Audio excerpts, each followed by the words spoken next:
Yesus dilawat oleh gembala, oleh orang Majus, tapi pada waktu itu guru belum menyambut Tuhan Yesus ya. Belum ya. Tetapi bukan berarti Tuhan Yesus gak butuh guru Bapak Ibu. Karena ketika Tuhan Yesus umurnya 12 tahun, bersama-sama dengan orang tuanya ke Yerusalem,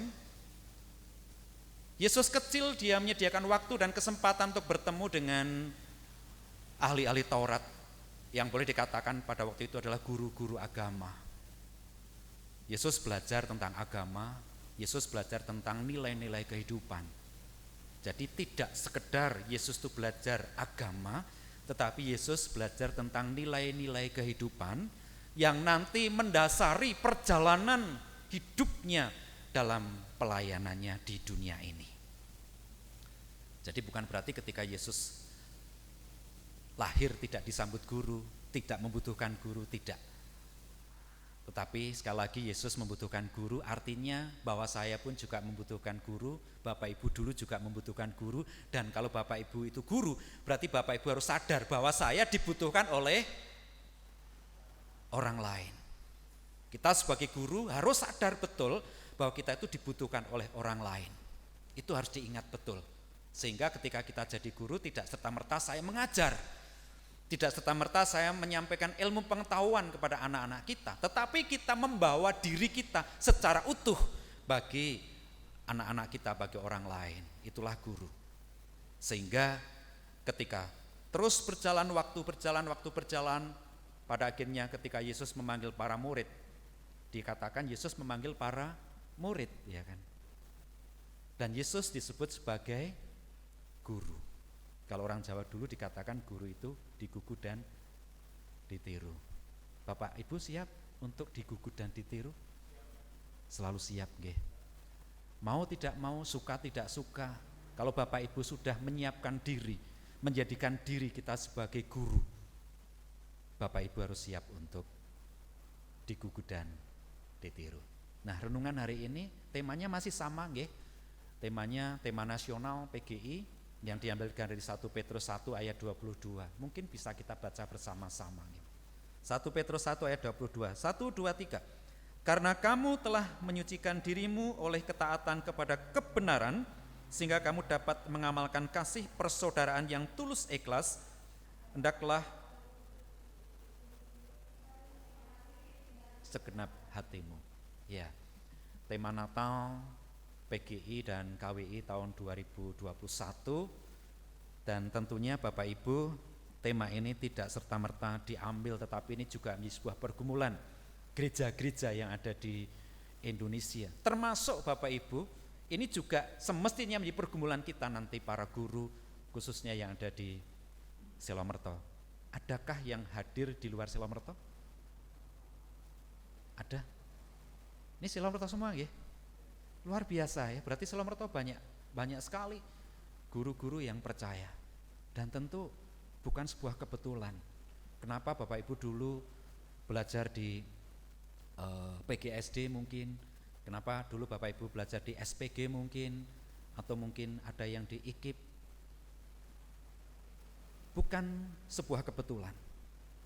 Harus kita pahami, harus kita sadari, semua adalah karya Tuhan memanggil kita sebagai seorang guru. Pergumulan kita bersama di tengah-tengah dunia di mana persaudaraan, kebersamaan pelan-pelan sudah mulai dilupakan. Persaudaraan dan kebersamaan pelan-pelan hanya dibangun dalam kelompok tertentu, dalam komunitas tertentu, dalam kebersamaan tertentu. Padahal Bapak Ibu kita semua sebagai orang-orang percaya, sebagai guru, Bapak Ibu juga dipanggil, ditempatkan di tengah-tengah komunitas yang berbeda satu dengan yang lain. Nah, tapi hari ini saya hanya ingin mengajak, bukan berarti kita mengabaikan dan melupakan kebersamaan kita yang lain, tidak. Tetapi kita diajak, kita dipanggil untuk membangun komunitas kita di tempat ini, khususnya Ikatan Karyawan Kristen di Selomerto. Di luar guru, adakah Bapak Ibu yang berprofesi lain? Mungkin ASN pemerintah yang lain ada? Ada. Yang sekarang hadir? Oh, enggak ada ya?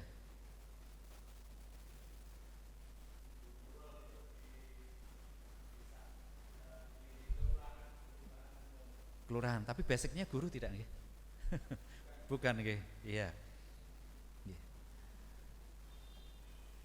Ibu bapak yang dikasih Tuhan, sekali lagi bukan berarti kita akan mengabaikan kebersamaan kita di tempat yang lain, tetapi hari ini kita akan belajar. Kita dipanggil untuk membangun komunitas kita, jadi komunitas yang berkenan di hadapan Tuhan. Ketika Yesus memulai pelayanannya, Yesus juga membangun komunitas bersama para murid. Namun demikian bukan berarti komunitas Yesus itu adalah komunitas yang eksklusif ya. Komunitas yang hanya untuk dirinya sendiri, tidak. Tetapi Yesus membangun komunitas di mana komunitas Yesus para murid ini pada akhirnya nanti dipanggil, dibekali, diperlengkapi oleh Tuhan untuk menyebar, untuk meluas ke komunitas-komunitas yang lain, menjadi berkat bagi komunitas yang lain, menerangi, menggarami komunitas-komunitas yang lain, sehingga hidupnya itu bermakna, bukan untuk komunitasnya sendiri, tapi hidupnya bermakna bagi yang lain, di mana komunitas Yesus itu dibangun. Apalagi Bapak Ibu kita tahu setelah nanti karya Roh Kudus itu turun. Nah, komunitas kita di IKKS tentu kita dipanggil dari berbagai macam gereja. Saya tidak akan melihat gereja mana, ku tak pandang kau dari gereja mana. Kalau kita memandang gereja, Bapak Ibu, kita itu eksklusif. Ya memang secara pribadi kita dipanggil untuk membangun gereja kita, tetapi dalam kebersamaan kita untuk mengejawantahkan tema Natal ini, kita tidak memandang kita dari gereja mana, dari gereja yang boleh dikatakan mainstream, Pentakodal, karismatik, Katolik dan sebagainya. Karena sebenarnya gereja itu satu Bapak Ibu. Kenapa gereja itu berpencar, berpisah satu dengan yang lain? Itu ada sejarahnya. Karena itu dulu gereja itu hanya ada dua komunitas besar. Yang pertama adalah gereja barat dan gereja timur.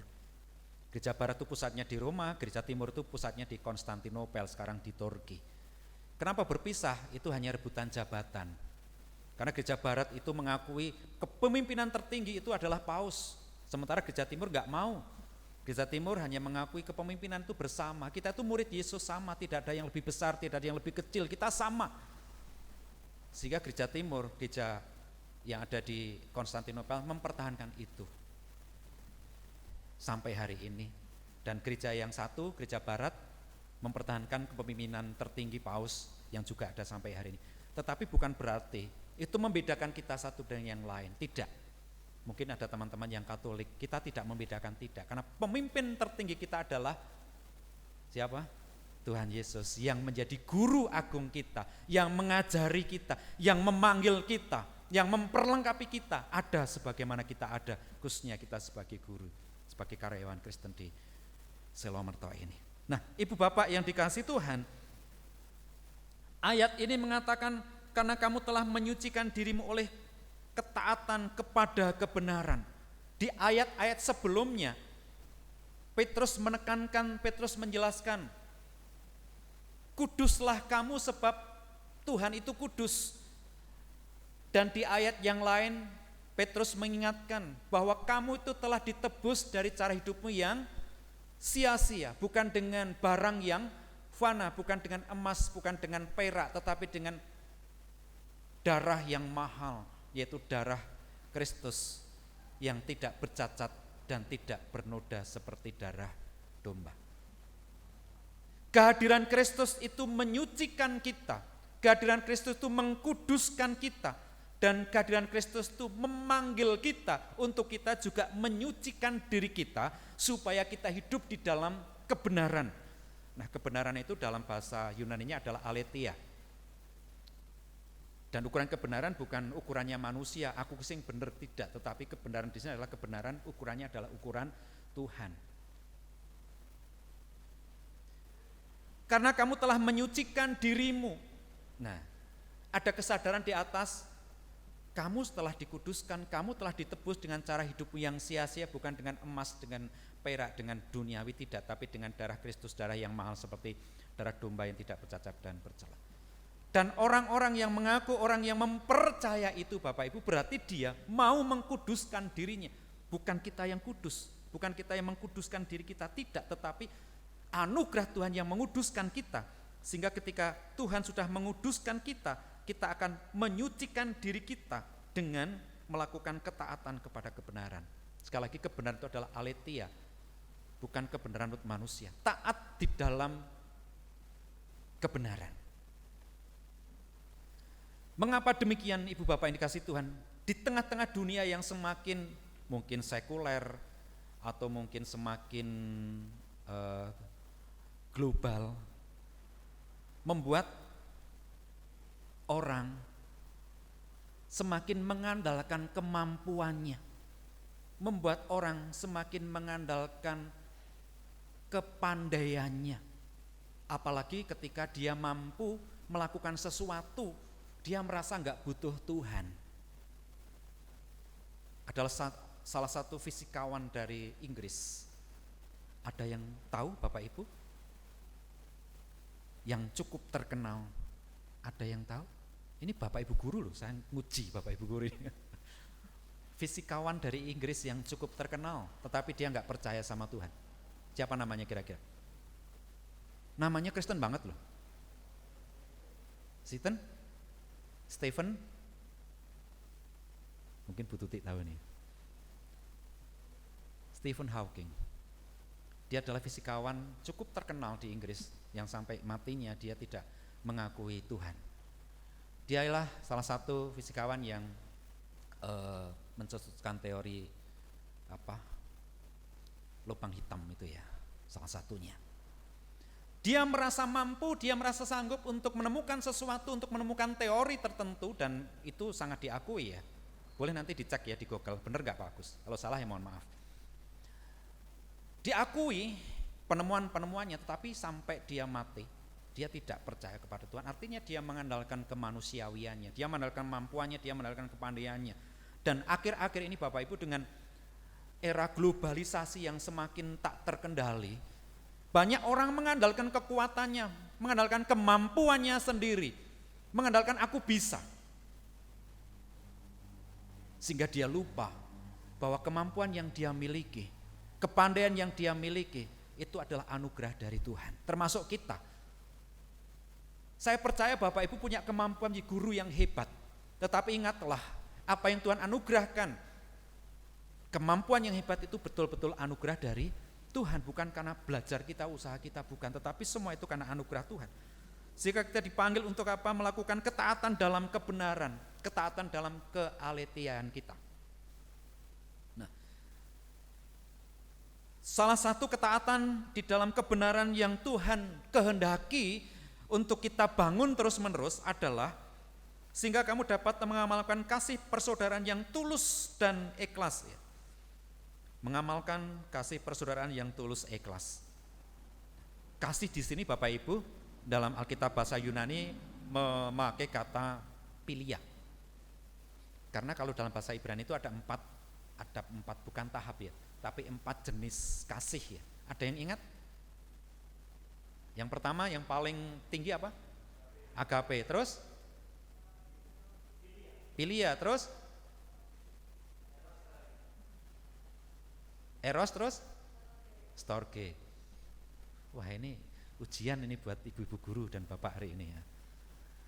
Ada empat jenis dalam, kalau Bapak Ibu nanti belajar bahasa Yunani itu 4, itu jelas sekali perbedaannya. Tapi kalau dalam bahasa Indonesia, Alkitab kita bahasa Indonesia memang agak susah dibedakan. Kalau Alkitab bahasa Jawa rodok gampang dibedakan. Karena kalau Jawa itu ada seneng, ada remen, ada apa lagi nggih? Remen, seneng, demen. Remen, seneng, demen. Ini bukan demenan nggih Bapak Ibu nggih. Kalau demenan itu bahasa wetanya Jogja itu sangat negatif. Perso? Maksudnya? Hah? Demenan kuwi nyenengi tanggane. Sing kudu bojone. Nah. Itu kalau konteks Jogja, saya enggak tahu kalau konteks Wonosobo seperti apa. Sama enggak ya? Tapi remen, seneng, demen itu dalam Alkitab bahasa Jawa agak sedikit dibedakan. Bahasa Indonesia susah. Ada 4 kriteria kasih. Yang pertama adalah agape. Dan agape itu dipakai di kalimat yang terakhir itu nanti Bapak Ibu saya jelaskan. Saling mengasihi dengan segenap hatimu, ya. Yang bawah itu memakai kata agape, tetapi yang di atasnya memakai kata philia. Ya, philia itu adalah kasih persaudaraan yang tulus. Melalui Petrus Tuhan memanggil kita untuk membangun persaudaraan yang tulus. Dan persaudaraan yang tulus itu didasarkan pada ketaatan dalam kebenaran. Tidak sekedar tulus, tetapi ada syaratnya. Syaratnya adalah taat dan benar di hadapan Tuhan.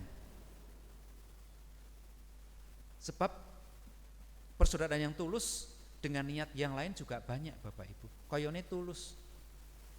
Tetapi bagi kita sekali lagi ketulusan kita membangun persaudaraan adalah kerinduan kita untuk taat di dalam kebenaran. Taat dalam kebenaran itu menjadi sebuah kunci.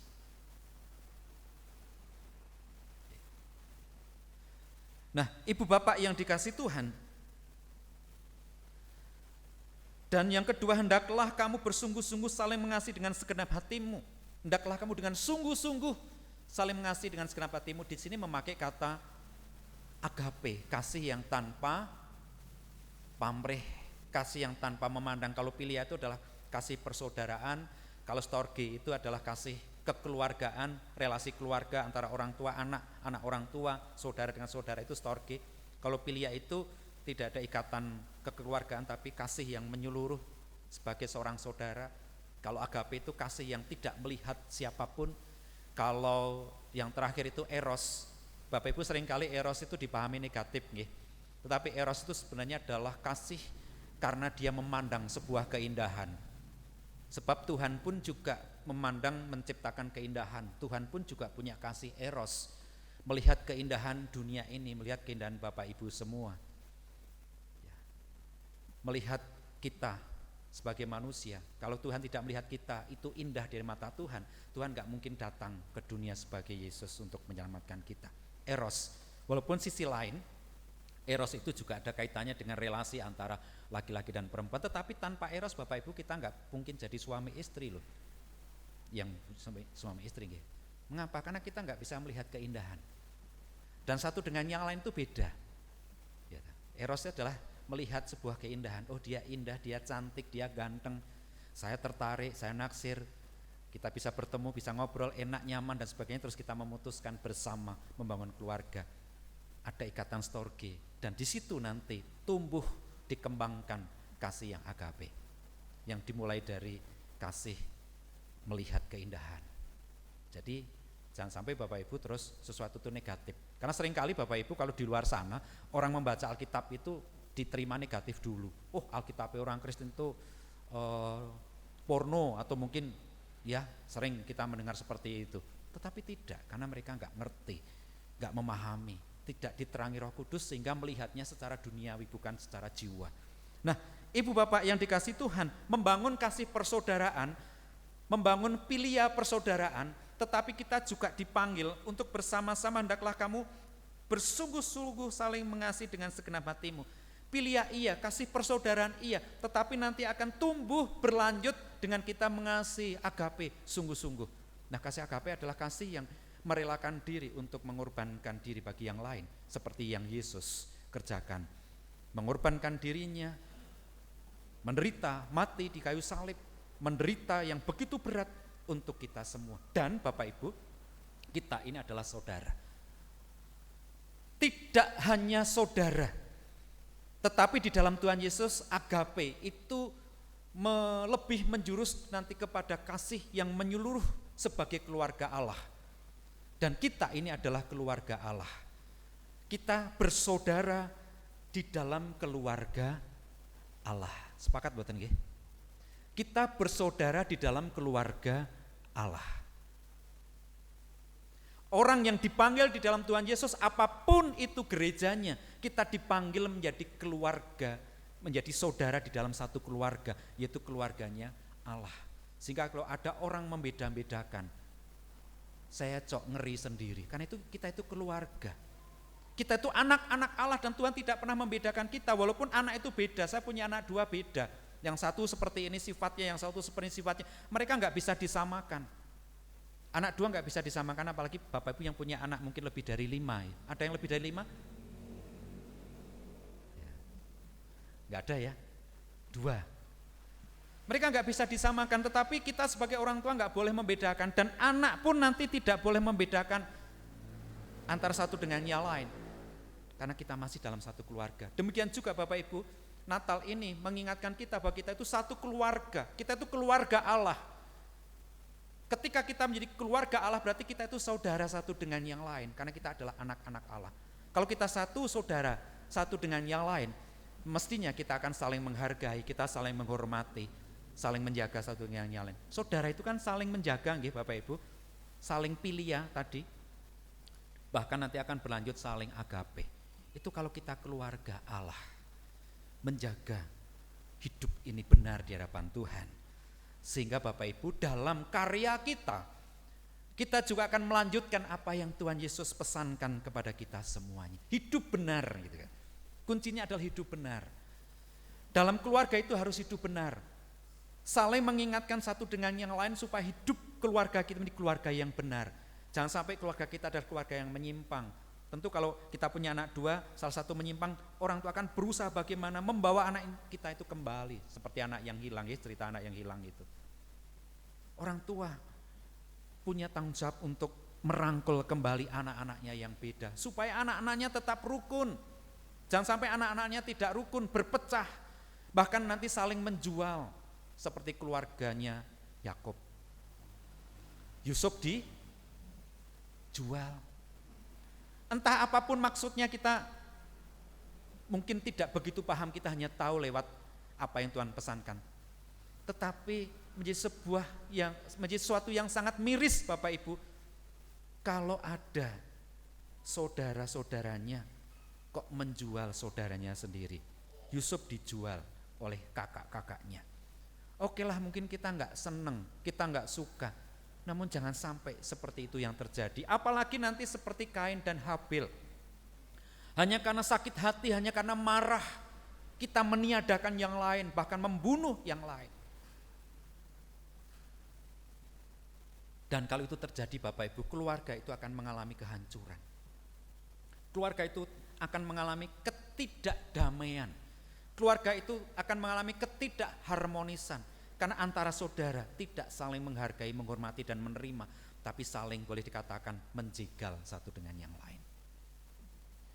Dan rasa bersalah dari kakak-kakak Yusuf itu dibawa sampai berpuluh-puluh tahun, sampai mereka bertemu dengan Yusuf. Mereka masih merasa bersalah, mereka masih merasa takut terhadap adiknya. Tetapi ketika semuanya dipulihkan, mereka sadar kita itu satu keluarga, kita itu satu Tuhan. Kita itu satu bapak, satu bapak beda ibu enggak apa-apa ya. Kita itu satu bapak. Karena anak-anaknya Yakub kan beda ibu. Ada 4 ibunya. Kita itu satu keluarga.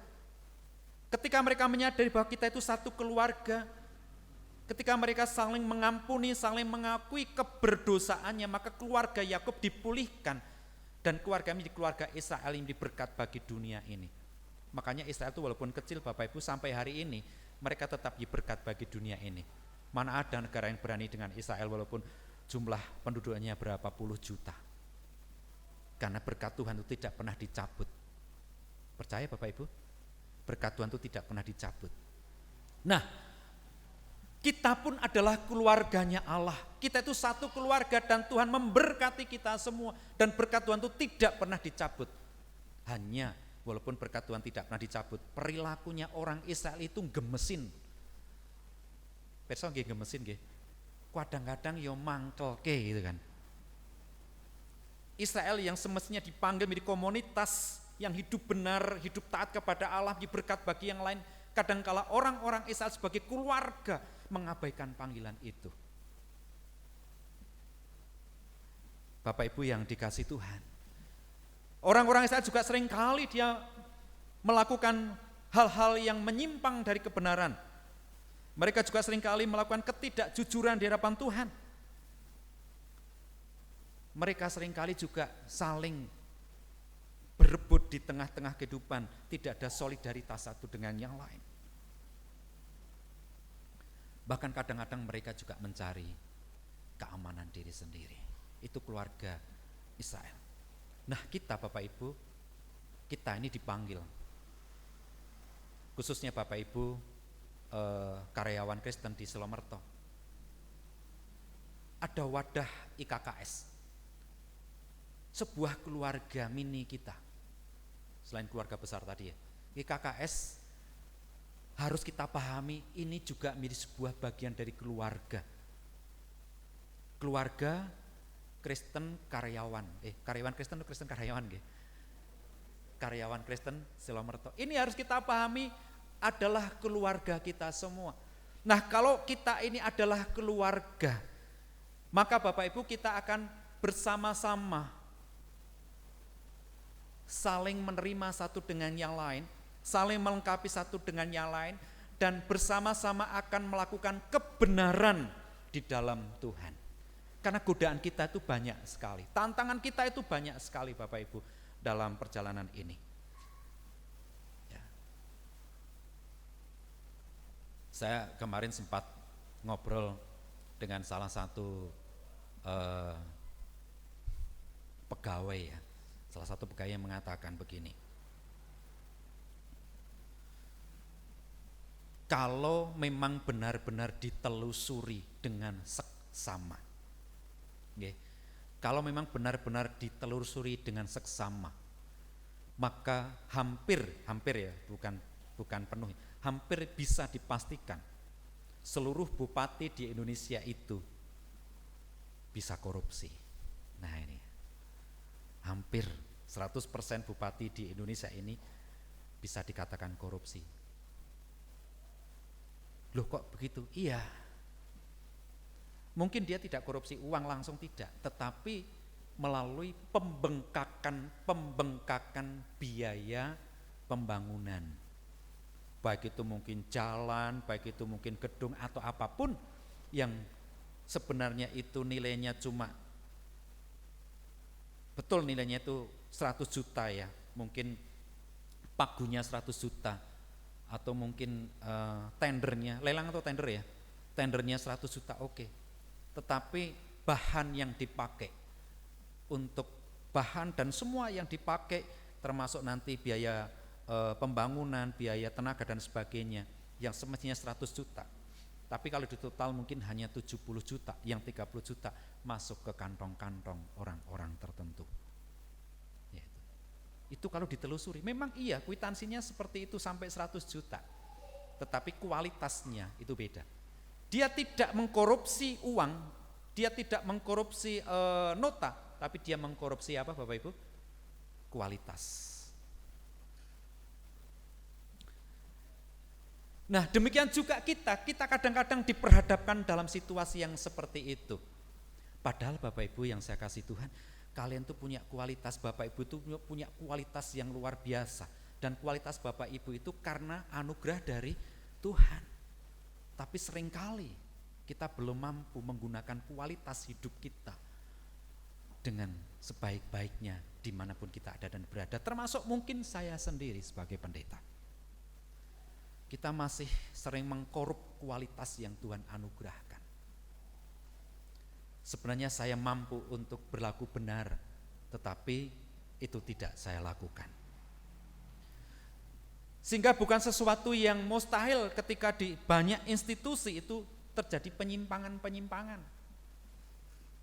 Karena kita masih menawar, kita menurunkan kualitas, kita mengkorupsi kualitas. Dan ingat Bapak Ibu, ketika itu terjadi berarti kita belum hidup taat dan aletheia, benar.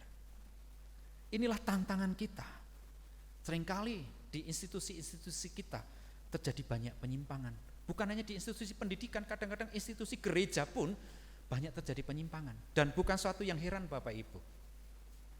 Mohon maaf ini ya, saya katakan pendeta yang korupsi itu tidak hanya 1, 2, 3 orang, banyak pendeta.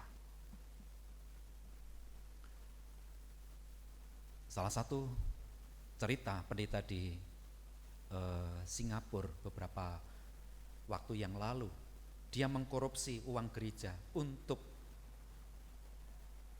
mempromosikan istrinya menjadi seorang aktris di Singapura. Boleh nanti dicoba di Google. Akhirnya dia ditangkap dan dipenjara juga. Salah satu contoh, dan banyak Bapak Ibu di tempat yang lain. Sehingga ukuran kita itu, kita tidak akan melihat tokoh tertentu dalam komunitas kita, IKKS, mungkin gereja, tapi pandanglah Tuhan. Bagaimana saya ingin hidup benar, hidup taat kepada Tuhan. Sehingga penyimpangan-penyimpangan yang terjadi itu akan mulai kita tinggalkan sebagai keluarga Tuhan.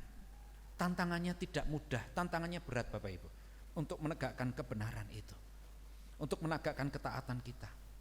Saya percaya di tengah-tengah komunitas Bapak Ibu di mana? Di sekolah Bapak Ibu kadang-kadang kita diberhadapkan dengan tantangan-tantangan seperti itu, penyimpangan-penyimpangan apapun bentuknya. Tapi kita dipanggil Bapak Ibu sebagai orang yang mau menyucikan dirinya, hidup dalam kebenaran, ketaatan. Kita bisa menjadi lilin, kita bisa menerangi, menggarami komunitas-komunitas kita yang tidak baik. Tantangan kita, dan komunitas kita IKKS ini Bapak Ibu, kita dipanggil ada untuk komunitas yang lain, tadi saya katakan di depan, untuk menggarami komunitas yang lain, untuk menerangi komunitas yang lain, supaya komunitas kita IKKS itu benar-benar mampu berkat bagi yang lain, mampu mengubah pola pikir yang lain, untuk mereka juga nanti hidup benar dan taat kepada Tuhan. Kalau tidak dari kita, dari mana? Bapak Ibu yang dikasihi Tuhan, demikian juga ya, hidup benar, membangun persaudaraan di dalam Tuhan. Komunitas Tuhan Yesus adalah komunitas yang benar, juga komunitas yang jujur apa adanya. Dan kita ini, komunitas IKKS ini, tentu ketika kita mengatakan Ikatan Karyawan Kristen Silomerto, ketika ada nama Kristen, berarti tidak mungkin bisa dilepaskan dari nama Yesus. Betul nggih? Ketika ada nama Kristen, kita nggak mungkin melepaskan itu. Ada nama Yesus di dalamnya. Dan Yesus mengajarkan kita untuk hidup jujur di hadapan Dia, di hadapan siapapun. Walaupun jujur, itu seringkali Bapak Ibu tidak boleh yuk kita mengatakan apa adanya. Contoh kalau di gereja, ini ada Pak Majelis ya. Ya, Bapak Ibu Majelis saya itu juga punya istilahnya apa ya? Rahasia jabatan. Mungkin di sekolah juga ada rahasia jabatan, saya tidak tahu ya Bapak Ibu, ada nggak rahasia jabatan? Ada. Rahasia jabatan. Kalau kita itu terlalu jujur, maka kita tidak bisa membatasi rahasia jabatan dan rahasia yang lain. Jujur itu bukan berarti kita ngomong apa adanya. Kalau orang Wetan, daerah saya itu mengatakan, mbok wong ki nek nyuwun sewu nek duwe tutuk aja tutuk ember gitu nggih. Ada enggak di sini ya? Maaf saya agak lama nggih Bapak Ibu. Ada enggak ya istilah seperti itu ya? Ada? Mulut ember. Maaf ya. Ada nggih? Mulut ember itu apa-apa di tokke gitu kan. Sekalipun kita harus hidup jujur, betul Bapak itu harus jujur, kita nggak boleh bohong, tetapi juga ada yang namanya rahasia jabatan, di mana kejujuran itu tidak harus mengatakan semuanya, tetapi jangan sampai ketidakjujuran itu karena kita melakukan pelanggaran dan kesalahan. Karena itu dikatakan menutupi banyak dosa. Iya betul, menutupi banyak dosa artinya bahwa ketika ada orang lain yang tidak jujur, bagaimana kita membawa mereka untuk hidup jujur. Sekali lagi, kejujuran tidak harus mengatakan semuanya, tetapi kejujuran itu menjadi sesuatu yang penting dan tidak bisa ditawar. Ya katakan ya, tidak katakan tidak. Contoh begini Bapak Ibu, kejujuran itu ya, mungkin ini ada Mas Agung di lingkungan kesehatan. Ketika dokter mendiagnosa secara medis, Pak, Bu, penyakit panjenengan itu sudah sangat kritis, mungkin Bapak Ibu hanya punya waktu 2-3 hari, habis itu Bapak Ibu mati. Kalau dokter mengatakan dia mengatakan itu, maka semangatnya akan runtuh. Walaupun dokter tahu mungkin ya ada diagnosa seperti itu, secara medis mungkin umurnya tinggal 2-3 hari, tetapi dokter akan mengatakan demikian, Pak, memang betul Bapak itu, Ibu itu penyakitnya seperti ini, tapi saya akan berusaha supaya Bapak Ibu sembuh. Tidak mungkin saya mengatakan Bapak Ibu, saya berusaha tapi waktu Bapak Ibu tinggal 3-4 hari, ya sudah nggak punya harapan, bukan seperti itu. Tapi kejujuran bukan ngomong apa adanya, tapi kejujuran itu juga membangun orang itu untuk memiliki semangat untuk hidup benar di hadapan Tuhan. Nah, Bapak Ibu, seringkali ya kita diperhadapkan dalam komunitas kita tentang sebuah kejujuran. Jujur enggak kita kepada anak-anak kita, kepada anak didik kita? Atau mungkin guru ngomong telat, ya, sebagai guru, maaf ya anak-anak telat karena tadi Bapak Ibu begini-begini, padahal Bapak Ibu tidak begini-begini gitu. Karena Bapak Ibu mungkin malas berangkat ke sekolah. Tapi saya percaya Bapak Ibu yang ada di KKS ini tidak pernah malas untuk mengajar. Tapi kalau Bapak Ibu, maaf ya, mungkin di luar sana, tidak di sini, malas mengajar, ditanya sama anak, loh Bapak Ibu kok telat? Banyak alasan. Itu berarti Bapak Ibu enggak jujur. Kalau Bapak Ibu enggak jujur seperti itu, tidak mungkin Bapak Ibu kita semua menjadi berkat. Tidak mungkin. Saya tadi datang, saya jujur terlambat, saya baru datang dari Banjaran. Ya. Kalau Bapak Ibu enggak jujur, ngomong enggak jujur, enggak akan jadi berkat. Mengapa enggak jadi berkat? Kan hidupnya enggak benar. Menjadi berkat itu hidupnya harus benar dulu, jujur di hadapan Tuhan, apa adanya. Ada kekurangan, kita akui saya punya kekurangan. Ada kelebihan, kita bersyukur Tuhan kau berikan kelebihan untuk aku berbagi kepada yang lain. Makanya menjadi sesuatu yang luar biasa, dan itulah komunitas kita menjadi saudara di dalam Tuhan yang luar biasa. Demikian juga Bapak Ibu sebagai orang-orang percaya dalam keluarga, kita harus memiliki solidaritas. Jangan sampai seperti keluarga Yakub tadi, karena tidak memiliki solidaritas akhirnya dia menjual adiknya, gak seneng sama adiknya, dia ngapusi orang tuanya, betul nggih? Ketika Ruben dan saudara-saudaranya menjual Yusuf, mereka gak jujur kepada orang tuanya, gak jujur, dan hidupnya merasa bersalah sampai selama-lamanya, membuat terluka orang tuanya, membuat sedih orang tuanya. Dan orang tua kita siapa Bapak Ibu? Adalah Tuhan sendiri. Kalau kita enggak jujur, kita melakukan sesuatu yang tidak baik seperti saudara-saudara Yusuf, Tuhan sedih, bahkan bisa katakan Tuhan akan marah buat kita. Karena itu sebagai saudara, jadi keluarga kita harus punya solidaritas satu dengan yang lain. Mungkin ada teman kita yang membuat kita mangkel, mungkin ada teman kita yang membuat kita marah, tetapi bagaimana kita membawa dia untuk berjalan nanti kepada ketaatan dan kebenaran. Betul Bapak Ibu, mangkel dan marah itu tidak bisa hilang dari sifat kita manusia, bahkan mungkin saya sendiri. Namun jangan sampai hal-hal seperti itu akan mempengaruhi solidaritas dalam kebersamaan dalam keluarga kita. Dan IKKS itu adalah keluarga kita semua. Mari membangun solidaritas, dan solidaritas kita itu karena kita ingin hidup benar di hadapan Tuhan. Ya. Mari Bapak Ibu, jangan kita percaya sama orang lain dulu sebelum kita percaya pada keberadaan kita ini. Sebab Bapak Ibu sudah diberkati Tuhan.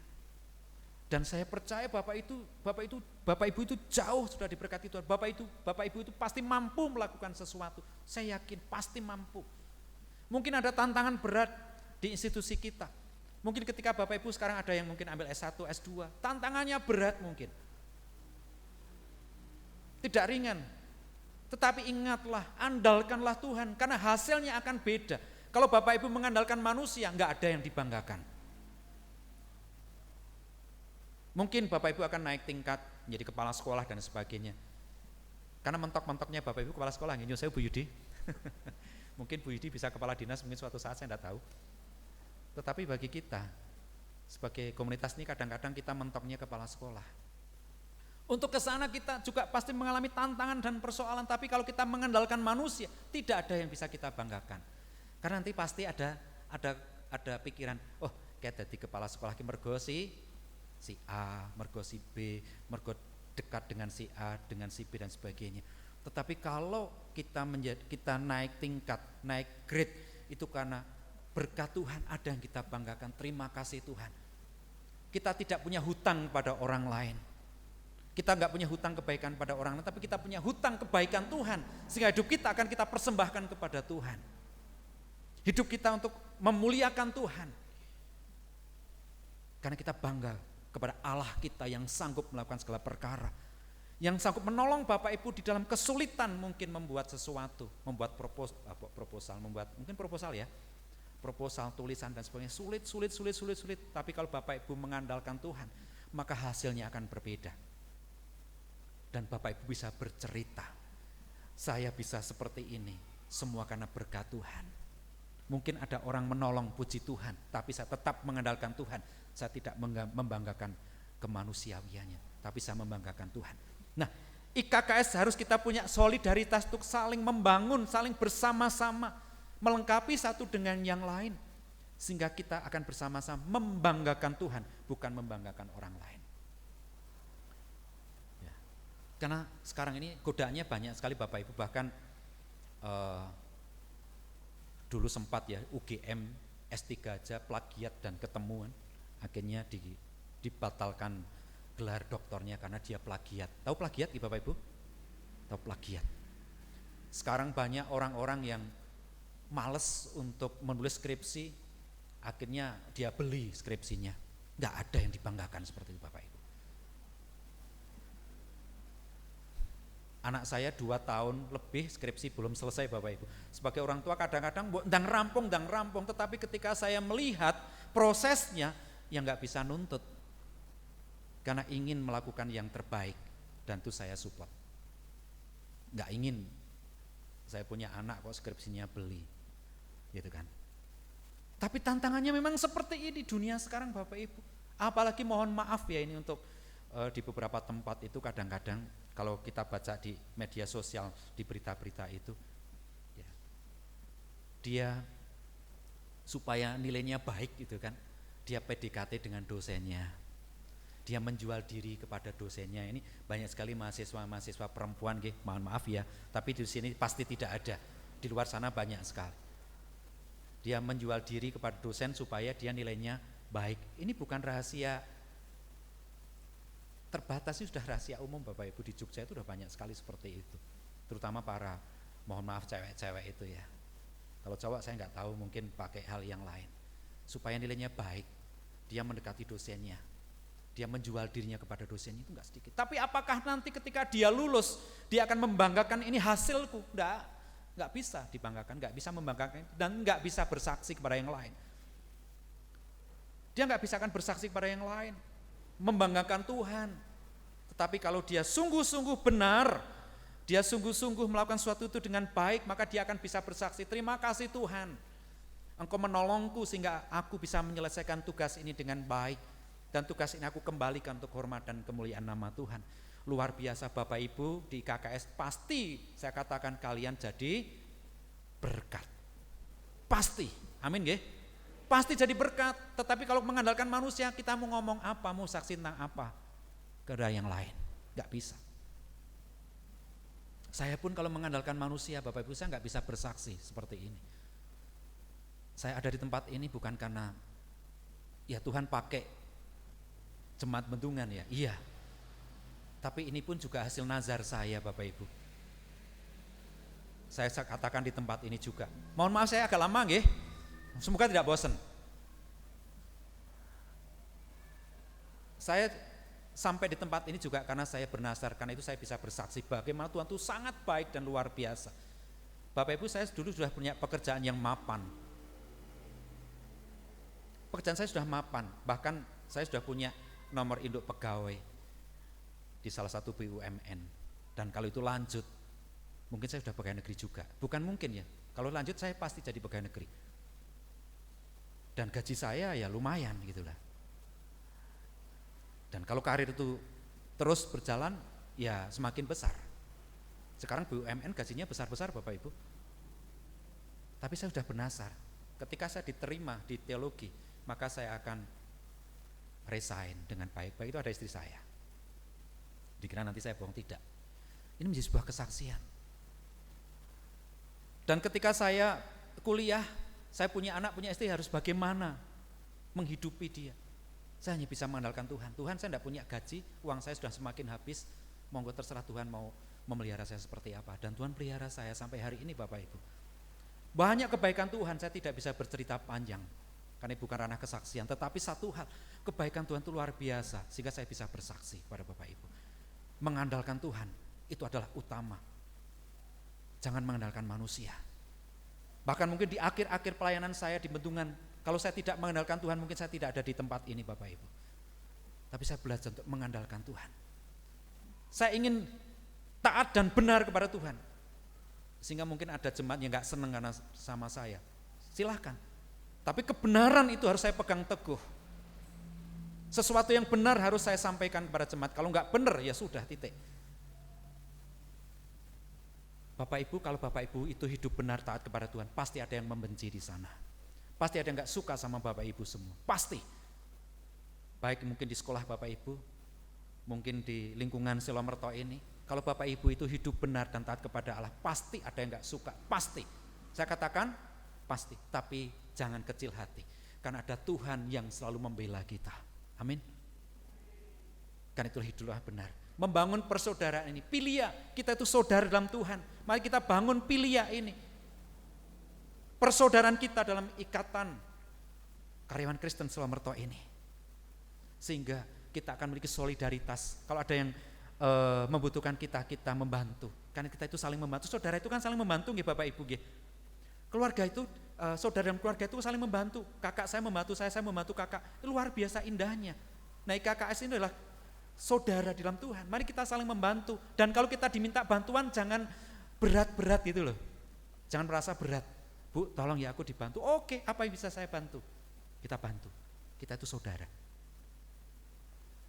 Kalau dalam keluarga, ya kakak membantu saya membantu kakak karena saya anak ragil. Saling membantu. Oh, luar biasa indah, dan di situ pasti ada kesaksian. Oh, keluarga itu keluarga yang rukun, keluarga yang benar-benar Pilia.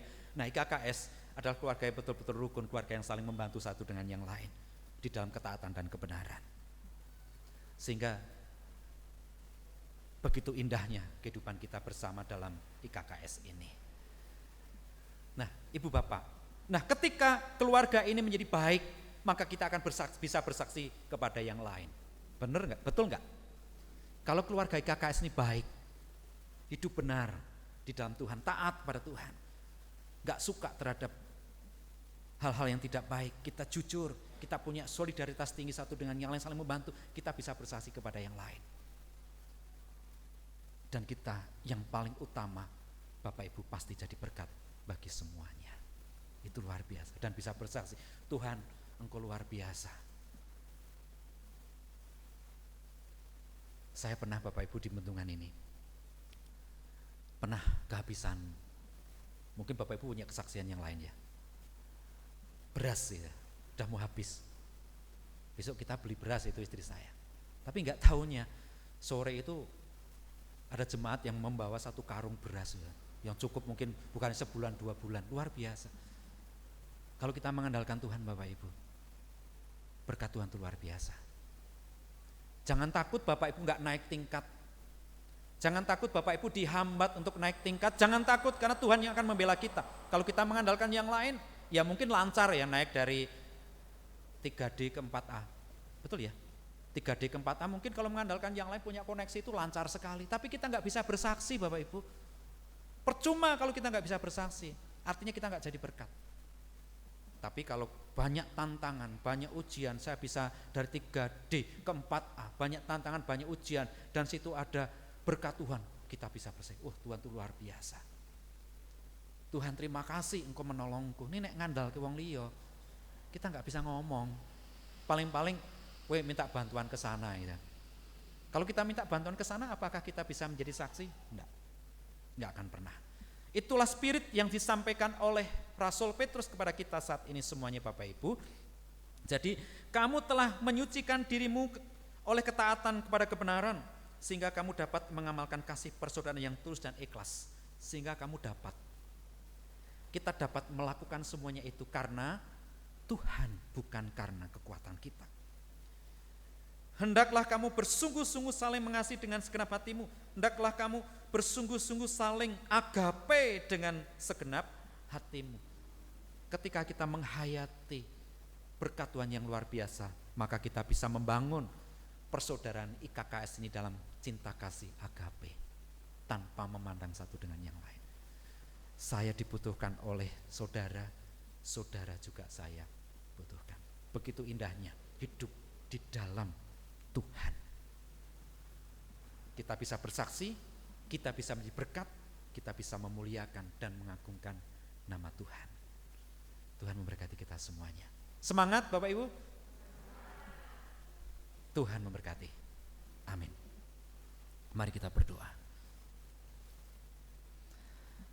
Bapa yang penuh kasih, kami bersyukur kalau hari ini kami Ikatan Karyawan Kristen Selomerto, Tuhan perkenankan bersama-sama di tempat ini merayakan Natal tahun 2021. Tuhan, semata-mata semua ini bukan karena rencana kami, tapi kami percaya inilah kesempatan yang Tuhan anugerahkan untuk kami boleh menikmati berkat Tuhan, untuk kami boleh menikmati kasih sayang Tuhan, untuk kami juga boleh menikmati kebersamaan kami yang indah di dalam IKKS ini. Karena Tuhan, berkati kami semua. Kadangkala kami diperhadapkan di lingkungan yang tidak menyenangkan dan tidak mengenakan, yang bisa membuat kami jatuh dalam godaan untuk tidak jujur, bahkan mengandalkan manusia. Tolong Tuhan kami, berikanlah hati untuk kami tetap taat dan setia kepadamu. Memang ada tantangan, tapi ajar kami mengandalkan Engkau Tuhan, supaya kami dimampukan melewati semua tantangan. Dan ketika kami mampu melewati tantangan, kami bisa bersaksi bahwa Engkau adalah Allah yang sanggup melakukan segala perkara. Engkau Allah yang memberkati kami semua. Engkau Allah yang menyediakan semua yang baik bagi kami. Tuhan, sebagai karyawan Kristen, mampukan kami menjadi berkat dimanapun kami ada dan melayani Tuhan, di institusi kami masing-masing. Kami boleh membawa sinar kasih Tuhan, kami boleh membawa kemuliaan Tuhan, sekalipun ada tantangan. Mungkin kami tidak disukai, mungkin karir kami dihambat, tetapi Tuhan, tidak ada yang mustahil bagi Engkau untuk membuat kami berhasil, untuk membuat kami bisa berkat bagi sesama. Tolong kami Tuhan, mampukan kami. Dan biarlah spirit Natal tahun ini, bagaimana cinta kasih Kristus menggerakkan persaudaraan itu benar-benar mewujud nyata dalam hidup kami. Sekalipun kami mungkin dibenci, sekalipun mungkin kami dihambat, tapi kami boleh mengasihi mereka. Kami boleh mencintai mereka, supaya mereka juga boleh melihat bagaimana Tuhan mengasihi mereka. Tuhan berikan kesempatan untuk mereka untuk bertobat, untuk melihat kemuliaan dan cinta kasih Tuhan. Berkatilah kami semua Tuhan, kami yang ada di dalam IKKS ini. Sertai kami Tuhan, perlengkapi kami dengan cinta kasih-Mu, supaya hidup kami bermakna bagi yang lain. Kami menghadirkan Tuhan dimanapun kami ada dan berada. Sebab Tuhan itu selalu ada. Kami benar-benar membawa nama Tuhan dimanapun kami ada dan berada. Kami benar-benar membawa pilia, membawa agape Tuhan dimanapun kami ada dan berada.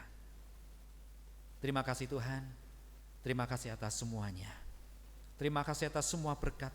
Ketika kami jadi guru, ketika kami jadi karyawan Kristen, itu anugerah yang Tuhan berikan buat kami. Dan pada akhirnya Engkau Tuhan yang akan membuat kami berhasil. Engkau yang akan membuat kami menjadi guru yang baik, mengajar anak jujur dan benar, sehingga mereka nanti diberkati. Mereka mengenal Kristus melalui pelayanan kami sebagai guru. Mereka mengenal kasih sayang Kristus melalui pelayanan kami sebagai guru. Terima kasih Tuhan. Terima kasih atas semuanya. Kami serahkan pelayanan kami sebagai karyawan Kristen sepenuhnya kepadamu Tuhan. Pakailah kami Tuhan seturut dengan kehendak-Mu. Inilah doa kami Tuhan. Terima kasih atas semuanya.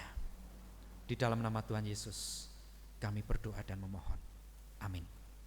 Selamat Natal, selamat melanjutkan karya Tuhan di tahun yang baru 2022. Tuhan memberkati kita semuanya. Mohon maaf ada kurang lebihnya.